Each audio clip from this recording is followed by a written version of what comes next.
एक जंगल में एक चुड़ैल रहा करती थी। वो बहुत खतरनाक और खूंखार चुड़ैल थी।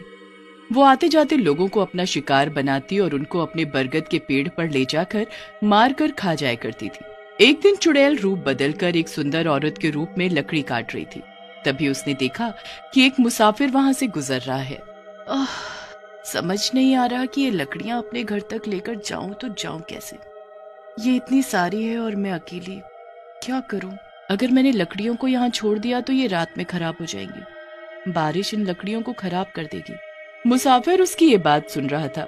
वो उसकी बात सुनकर उसके पास गया। क्या मैं आपकी सहायता कर सकता हूँ?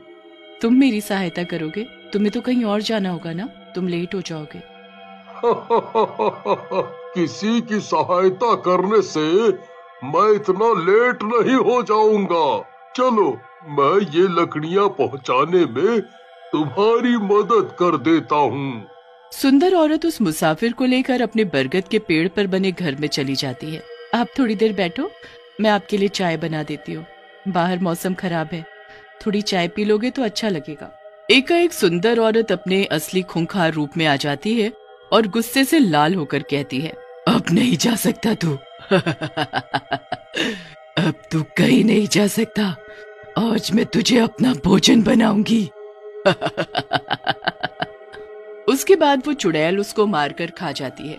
अगली सुबह वो बंजारन का रूप धारण कर एक बार फिर जंगल में घूम रही होती है और एक मुसाफिर को आता देख वो पैर में कांटा चुभने का नाटक करती है। हाय, मेरे पैर में तो कांटा चुभ गया। अब मैं घर कैसे जाऊंगी? हाय राम, कितना दर्द हो रहा है। यहाँ तो कोई है भी नहीं जो मेरी सहायता कर सके। चीख पुकार की आवाज सुनकर मुसाफिर का ध्यान उस बंजारन की तरफ जाता है।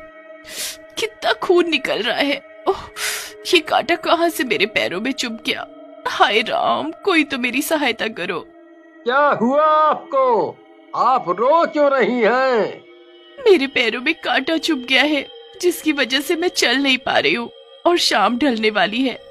अगर मैं घर नहीं पहुँची तो यहाँ के जानवर मुझे खा जाएंगे। चलिए, मैं आपको आपके घर पहुंचा देता हूँ।